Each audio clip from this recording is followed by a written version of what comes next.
Na južnim padinama Kopaonika, iznad sela koje više niko ne pominje, postoji jedna staza. Uska, zavijena među borovima, vodi u šumu koju ljudi zaobilaze i kad su primorani da skrate put. Ne zna se tačno zašto, ali kažu, gore deca nestaju. Godina je bila 1720. Prošli su ratovi, ali mir nikada nije stigao. Ljudi su pobegli od svega što je išlo za vojskom, bolesti, gladi, progona. Povukli su se visoko, na kamenitu zemlju gde ni ovce neće same. Gore, gde zima dolazi ranije i ostaje duže nego bilo gde drugde, tamo je živelo jedno čobanče. Zvao se Luka. Imao je 10 godina. Bio je tih, više je posmatrao nego što je govorio. Voleo je stado, šumu, potok. Voleo je tišinu. Prošle zime umrlo je 5 dece. Jedno od groznice, 2 od gladi, jedno od uboda na rđav ekser, a jedno samo je u snu prestalo da diše. Takva su vremena bila. Jednog dana, dok je čuvao ovce kraj vode, ugledao je devojčicu. Bila je bosa, kosa joj je padala do pojasa, haljina lanena, bela kao sneg s proleća.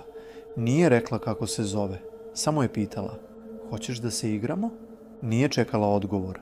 Počeli su da se redovno viđaju, ne svakog dana, samo kada šuma odluči da ih spoji.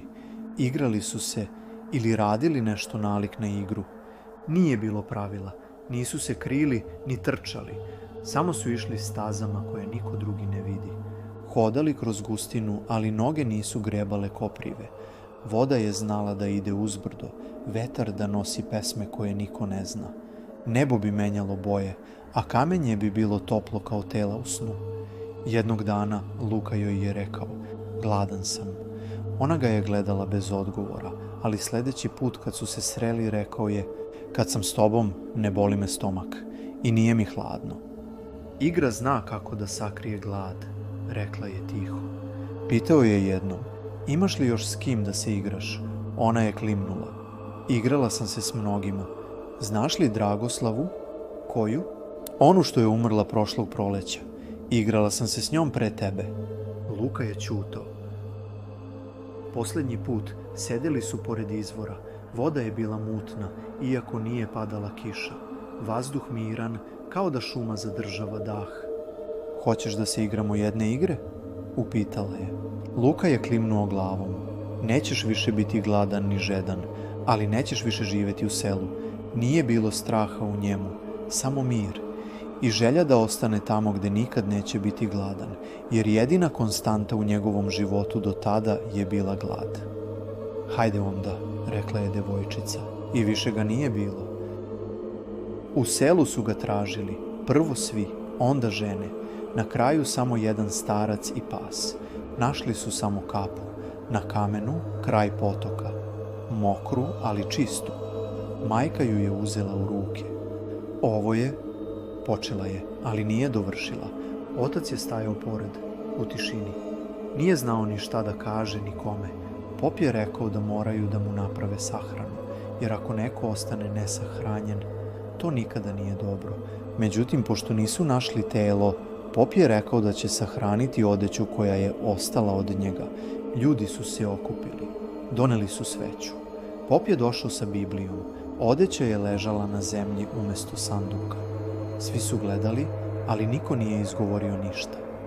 Kada je Pop podigao ruku i otvorio Bibliju, odjednom je stao. Za koga beše? Niko nije znao da kaže. Gledali su jedni druge. U očima strah, ali ne onaj obični, već onaj koji nema oblik. Nisu znali čija je sahrana, niko, čak ni njegovi roditelji. Niko nije mogao da se seti kako se dečak zvao, ni kako je izgledao, čak ni da li je bio dečak uopšte. Pop zatvori Bibliju. Obred je prekinut, nije bio sahranjen. Od tada stazu više niko ne pominje. Ne zbog toga što je zaboravljena, već jer svi znaju da gore nešto nije kako treba. Nekad se u sumrak vidi 2 dece kako stoje pored izvora. On u beloj lanenoj košulji, ona sa kosom kao od dima. Gledaju onog ko je zalutao. Gledaju, ali ne pitaju ništa. I ne smeju se više. Kažu, ako ih pogledaš u oči, možda više nećeš znati svoje ime. a ime, kad nestane, ne možeš nazad, ni među ljude, ni pred Boga. Ostaješ tamo gdje je vreme stalo, gdje reka ide uzbrdo, gdje se igra nikad ne završava. Malobrojni koji su prošli tom stazom u noći, kunu se da su ih vidjeli. Samo su prošli, ne rekavši ništa, i nikada više nisu tu da kročili ponovo, i niko ih više ne pominje, jer niko ne zna kako su se zvali.